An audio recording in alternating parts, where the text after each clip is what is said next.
नमस्कार दोस्तों। रीट के फॉर्म भरना स्टार्ट हो चुके हैं और अगर आप इस भर्ती को लेकर वाकई में सीरियस हैं तो यह वीडियो आपके बहुत अधिक काम की होने वाली है। इस वीडियो में हम पूरी प्रक्रिया समझेंगे कि किस प्रकार से फॉर्म भरता है, क्या उनके निर्देश हैं, किन किन चीज़ों की हमें ज़रूरत पड़ेगी। जो बोर्ड ने हमें जानकारी दी है वो हम सब कुछ समझने वाले हैं। अगर आप सीरियस हैं तो फिर आपके लिए वीडियो बहुत ज़रूरी है। और अगर आप ऐसे हैं कि राजस्थान के हर शहर, प्रत्येक शहर राजस्थान के बहुत खूबसूरत हैं और आप चाहते हैं कि पेपर के बहाने राजस्थान के शहर घुमाएंगे, पिंक सिटी घुमाएंगे, आप उदयपुर घुमाएंगे, तो फिर यह वीडियो आपके लिए उतनी महत्वपूर्ण नहीं है। लेकिन अगर सीरियस हैं तो वाकई में बहुत ज़रूरी वीडियो है। शुरू करते हैं हम और यहाँ सर्च करते हैं रीट ऑफिशियल वेबसाइट्स। कुछ नहीं करना है, क्रोम पर रीट ऑफिशियल वेबसाइट, क्योंकि देखिए मैंने पहले भी सर्च किया हुआ है तो वो आ गई सामने। इस पर क्लिक करते हैं रीट ऑफिशियल वेबसाइट, तो ये आ जाता है कि board of secondary education Rajasthan Ajmer. इस पर क्लिक किया तो देखिए यह यहाँ पे लिखा हुआ है रीट 2022 मेन वेबसाइट 2022। ये 2021 के लिए वेबसाइट थी जो नीचे है, ऊपर है कि रीट 2022 मेन वेबसाइट। तो इस पर क्लिक करते हैं। अब देखिए ये खुलकर आ जाता है। तो सबसे पहले देखिए जनरेट चालान फॉर एग्जामिनेशन फ़ी, चलिए इसी पर क्लिक कर देते हैं। यहाँ से हम चालान जनरेट कर सकते हैं, लेकिन पहले कुछ दो चीज़ें आपको दिख रही होंगी। एक तो रीट 2022 सैम्पल फॉर्म और इंस्ट्रक्शन फॉर रीट 2022। तो हम सैम्पल फॉर्म देखेंगे, लेकिन उसके पहले ज़रूरी है इंस्ट्रक्शन देखना। और इंस्ट्रक्शन पर खोलते हैं तो देखिए ये हैं सारे इंस्ट्रक्शन। पूरे इंस्ट्रक्शन पढ़ते हैं, एक एक बात आपको बहुत ज़रूरी है, क्योंकि मैं नहीं चाहता कि कोई भी आपसे गलती या कमी रह जाए। साथ ही मैं आपको यह भी सलाह देता हूं कि आप अपना फॉर्म जो है, अगर आप उतने पारंगत नहीं हैं फॉर्म भरने में, तो कंप्यूटर पे खुद के या फ़ोन में उतनी जल्दबाजी नहीं कीजिए। आप कैफ़े में जाकर किसी जानकार से ही फॉर्म भरवाइए, ताकि कोई गलती या कोई कमी ना रहे, जिससे कि आप जब शिक्षक बनने जाएं, ज्वाइनिंग लेने जाएं, तो कोई समस्या ना हो। हम इन निर्देशों को समझते हैं। देखिए क्या है कि अनुदेश सामान्यतः पूछे जाने वाले प्रश्न, रीट परीक्षा 2022 के आवेदन पत्र के संबंध में कुछ प्रश्न व उनके उत्तर। प्रश्न पहला है कि मैं रीट परीक्षा 2022 का आवेदन के लिए रजिस्टर कैसे करूं? तो उत्तर है कि माध्यमिक शिक्षा बोर्ड अजमेर की वेबसाइट www.rajboard.raj.edu.rajasthan.gov.in के लिंक रीट राज 2022 पर क्लिक कर पोर्टल पर दिए गए सैंपल फॉर्म को डाउनलोड कर भर लें। यह सैंपल फॉर्म आपकी सुविधा हेतु है। जो सैंपल फॉर्म, हम निर्देश सभी पढ़ने के बाद उसको समझेंगे क्या है उसमें। तत्पश्चात पोर्टल पर दिए गए link generate challan for examination फ़ी पर क्लिक करें, जिसमें आपसे यह पूछा जाएगा कि आप किस स्तर या लेवल हेतु आवेदन करना चाहते हैं। मतलब आप लेवल 1 या लेवल 2 किस लेवल के लिए आवेदन करना चाहते हैं। अतः परीक्षा स्तर लेवल का चयन करें। परीक्षा स्तर लेवल केवल स्तर लेवल 2 व दोनों स्तर बोथ लेवल चयन करने के पश्चात आपसे पूछा जाएगा कि क्या आपने रीट 2021 में आवेदन किया था। ठीक है, यदि हाँ, तो यदि आपने रीट 2021 के स्तर लेवल 2 अथवा दोनों स्तर के आवेदक हैं, तो आपको अपनी रीट 2021 की कुछ जानकारी, जैसे आवेदन पत्र क्रमांक, नामांकन, माता का नाम, जन्म दिनांक आदि, जैसा आपने रीट 2021 के आवेदन पत्र में भरा था, प्रविष्ट करना होगा। आपकी प्रविष्टि सत्यापित होने पर यदि कोई परीक्षा शुल्क विज्ञप्ति अनुसार बनता है, तो उक्त परीक्षा शुल्क नियत समय में जमा कराने के पश्चात आप रीट 2022 का आवेदन भर पाएंगे। जैसे कि 2021 में जो रीट लेवल 2 की परीक्षा निरस्त कर दी गई थी, तो इस बार उनसे कोई फीस नहीं ली जाएगी। तो यहाँ जब आप ये डिटेल भरेंगे तो वो बता देंगे कि आपसे कितनी फीस लगनी है। यदि नहीं, तो यदि आप रीट 2022 के लिए नवीन आवेदक हैं, मतलब आपने 2021 में नहीं दिया था पेपर या आवेदन नहीं किया था, तो आपको अपनी डिटेल भरनी है, जैसे नाम, पिताजी का नाम, माताजी का नाम, जन्म दिनांक और मोबाइल नंबर आदि भरने पर आपको परीक्षा शुल्क ऑनलाइन ऑफलाइन जमा कराने का ऑप्शन आएगा। पेमेंट मोड ऑप्शन से ऑप्शन चयन कर संबंधित बैंक का चालान जनरेट करें। चालान जनरेट करने से पूर्व समस्त जानकारी जांच लें कि वह पूर्ण रूप से सही है, क्योंकि भविष्य में इन प्रविष्टियों में संशोधन संभव नहीं होगा। यही बात है ना कि भविष्य में संशोधन नहीं होगा, इसलिए पहले ही बिल्कुल बारीकी से सोच समझकर विचार करके सही डिटेल भरनी है। समस्त जानकारी सही होने के पश्चात चालान जनरेट करें एवं चालान जमा कराएं। जिस दिन आप चालान जनरेट कर रहे हैं उसके आगामी 4 दिवस में आपको चालान जमा कराना होगा, अर्थात चालान जनरेट तथा निर्धारित परीक्षा शुल्क जमा कराने की अंतिम दिनांक 13/5/2022 है। प्रश्न दूसरा कि मैं रजिस्ट्रेशन चालान जमा कराने के पश्चात मेरा एप्लीकेशन फॉर्म कैसे भर सकता हूं? तो इसका उत्तर यह है कि चालान एवं परीक्षा शुल्क जमा कराने के पश्चात पोर्टल पर दिए गए लिंक फिल एप्लीकेशन फॉर्म पर क्लिक करें एवं चालान नंबर एवं वांछित जानकारी भरने के पश्चात ऑनलाइन आवेदन में चाही गई जानकारी सही भरें। अगला प्रश्न है कि रजिस्ट्रेशन के पश्चात नाम, पिताजी का नाम, माताजी का नाम, जन्म दिनांक, मोबाइल नंबर, परीक्षा स्तर लेवल में किसी प्रकार का परिवर्तन किया जा सकता है या नहीं? तो देखिए इसका जवाब है कि आवेदक उक्त सूचना को पूर्ण रूप से जांच लें, क्योंकि चालान जनरेट करने के पश्चात इसमें किसी भी प्रकार का संशोधन परिवर्तन किसी भी परिस्थिति में नहीं किया जा सकता। भाई हर हाल में आपको अपना 100% फॉर्म बिल्कुल कंप्लीट रखना है, करेक्ट रखना है, किसी भी प्रकार की त्रुटि की गुंजाइश नहीं है मेरे दोस्त।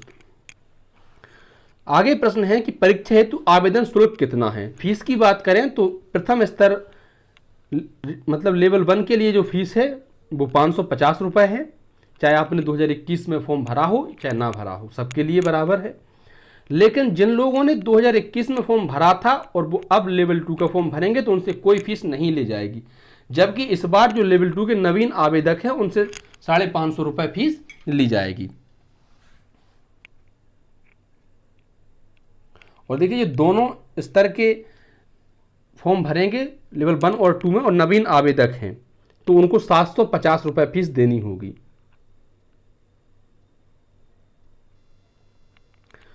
आवेदक अपना चालान कैसे जमा कराएं? आपको चालान जनरेट करने से पूर्व पेमेंट मोड का ऑप्शन ऑफलाइन का चयन करना है।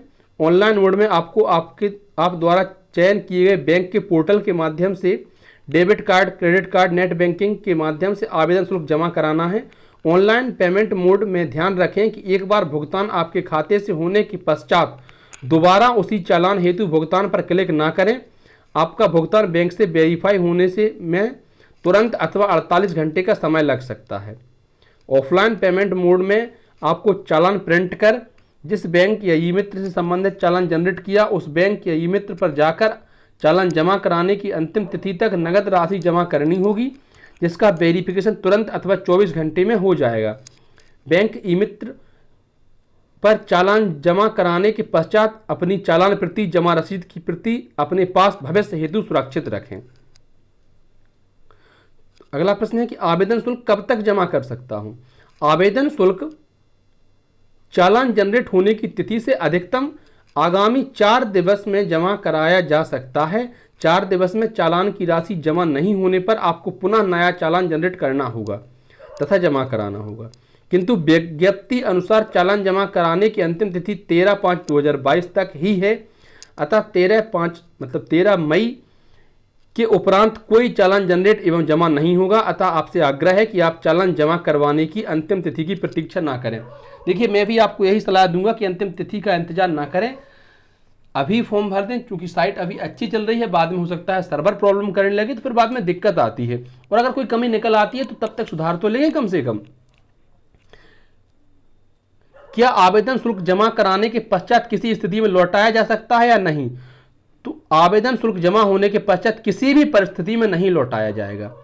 परीक्षा का स्तर या लेवल कौन सा सिलेक्ट करूं?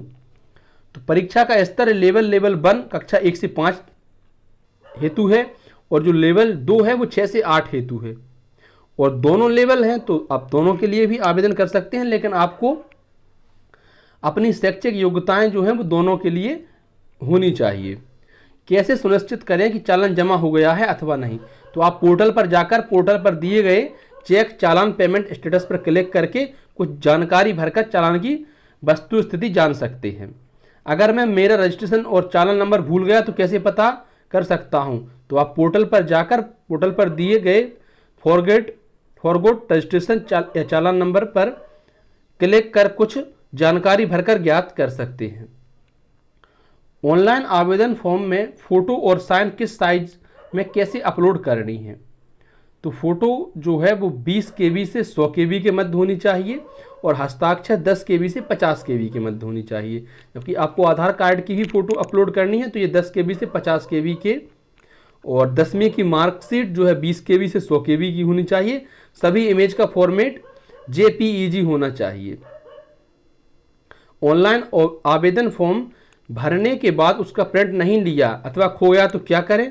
तो अगर प्रिंट नहीं लिया अथवा खो गया है तो आप पोर्टल पर रीप्रिंट एग्जाम फॉर्म पर क्लिक कर एवं कुछ जानकारी भर के प्रिंट निकाल कर अपने पास सुरक्षित रख सकते हैं। आवेदन भरने में अगर कोई समस्या आए तो मैं क्या करूं? तो इसके लिए पोर्टल पर दिए गए हेल्पलाइन नंबर जो दिए गए हैं इन पर आप बात कर सकते हैं, इनसे अपनी समस्या बता सकते हैं और सुझाव मांग सकते हैं। रीट परीक्षा 2022 की पात्रता प्रमाण पत्र की वैधता कितने समय की है? तो रीट 2022 की जो पात्रता परीक्षा होने वाली है इसकी वैधता आजीवन है।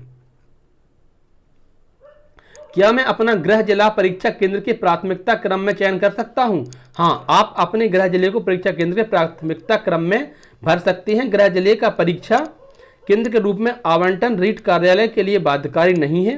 परीक्षा केंद्र आवंटन का सर्वाधिकार रीट कार्यालय के पास सुरक्षित है। तो किसको कौन सा जिला मिलना है ये रीट कार्यालय तय करेगा। आपको कौन सा भरना है वो आपकी श्रद्धा है, जो भरना है भर दीजिए। मैं TSP या सहारिया क्षेत्र से हूं, मुझे आवेदन पत्र भरते समय किन किन बातों का ध्यान रखना चाहिए? TSP वालों के लिए कुछ विशेष निर्देश हैं।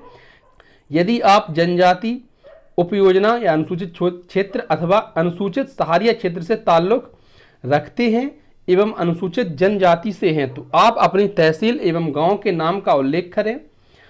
आपका जिला, तहसील एवं गांव जनजाति उपयोजना अनुसूचित क्षेत्र अथवा सहारिया क्षेत्र के होने चाहिए। इसमें यदि आपने अन्य जिला या तहसील में अदर्स अथवा गांव में अदर्स का चयन किया है तो आप TSP सहारिया क्षेत्र के नहीं कहलाएंगे एवं आपका परीक्षा परिणाम TSP सहारिया क्षेत्र के आधार पर तैयार नहीं होगा। अतः आप अपना जिला, तहसील एवं गांव के नाम का सही चयन करें। अब देखिए कुछ महत्वपूर्ण ध्यान रखने योग्य बिंदु और हैं तो उनको भी देख लेते हैं कि ऑनलाइन आवेदन प्रक्रिया में पुराने अभ्यर्थी ओल्ड कैंडिडेट से आशय रीट वर्ष 2021 के स्तर लेवल 2 अथवा दोनों स्तर लेवल के आवेदित अभ्यर्थी से ही है। स्वयं का सुस्पष्ट नवीनतम रंगीन फोटो एवं साइन अपलोड करें एवं 2 अतिरिक्त फोटो स्वयं के पास भविष्य में प्रवेश पत्र आदि के लिए सुरक्षित रख लें। देखिए जी, जो फोटो लगाएं आप आवेदन में वह अपने पास सुरक्षित रख लें, क्योंकि आपकी लंबी प्रक्रिया होगी, जब आपकी ज्वाइनिंग होगी हो सकता है उस वक्त काम में आए, फिर आप परेशान होते फिर। इससे अच्छा है कि अभी सुरक्षित रख लीजिए। अपना आधार कार्ड नंबर सही इंद्राज करें एवं सुस्पष्ट आधार कार्ड ही की फोटो अपलोड करें। स्वयं की 10वीं की अंकतालिका सुस्पष्ट अपलोड करें। अपना मोबाइल नंबर सही रूप से इंद्राज करें। अपना ईमेल सही रूप से इंद्राज करें ताकि सीधे सूचना आप तक पहुंच सके। कैटेगरी श्रेणी का सही इंद्राज करें। इंद्राज मतलब कि दर्ज करें। यदि आप राजस्थान के मूल निवासी हैं और आप SC, ST, OBC, MBC, EWS से आते हैं तो इनका चयन करें। राजस्थान के मूल निवासी होने एवं ST कैटेगरी चयन करने पर ही TSP सहारिया का चयन करें। TSP या सहारिया का चयन करने पर संबंधित तहसील एवं गांव का चयन करने पर ही आप TSP सहारिया के लिए पात्र हैं। अतः सही तहसील एवं गांव का चयन करें। यदि आप दिव्यांग हैं एवं आपके पास सक्षम स्तर के नियमानुसार आरक्षण पात्रता धारण करने हेतु जारी दिव्यांगता प्रमाण पत्र है तभी दिव्यांग ऑप्शन का चयन करें। यदि आप स्वयं भूतपूर्व सैनिक हैं तो भूतपूर्व सैनिक का ऑप्शन चयन करें। ठीक है, ये कॉमन चीजें हैं जो आमतौर पर सभी सही ही भरते हैं, फिर भी आप ध्यान रखें कि कोई त्रुटि ना हो। इसके अलावा देखिए यहां से बैक करते हैं आप। अब देखते हैं कि रीट 2022 सैंपल फॉर्म कैसा सैंपल फॉर्म है भाई, ये भी देख लेते हैं। देखिए यहाँ तो भाई ये है कि क्या क्या भरना है। अच्छा एक काम करिए, इसको प्रिंट निकाल लीजिए और इसको पूरा भर लीजिए। अगर कहीं गलती हो तो उसको आप पेन से काट के फिर उसको दोबारा सही लिख लीजिए, ताकि जब कंप्यूटर पे आप अपना फॉर्म भरें तो वहाँ कोई गलती ना हो। और ऐसा भी नहीं करना है कि आपने कंप्यूटर ऑपरेटर को अपने डॉक्यूमेंट्स दे दिए, उससे कह दिया कि भाई भर देना फॉर्म। अपने सामने बैठकर भरवाएं, उसको बार बार चेक करें कि कोई गलती ना है। इसमें कॉमन चीज़ें हैं कि अभ्यर्थी का नाम, पिता का नाम, माता का नाम, जेंडर, वैवाहिक स्थिति, पति का नाम, आधार कार्ड, डेट ऑफ बर्थ, पता, डाकघर, राज्य, ईमेल, यही सब कॉमन चीज़ें जो आपको बेसिक चीज़ें भरनी होंगी। तो मैं उम्मीद करता हूं कि वीडियो आपके काम की होगी और आपको कुछ जानकारी इससे मिली होगी। वीडियो आपको अच्छी लगी हो तो वीडियो को लाइक करें, शेयर करें और हमारे चैनल को सब्सक्राइब भी करें। धन्यवाद मित्रों।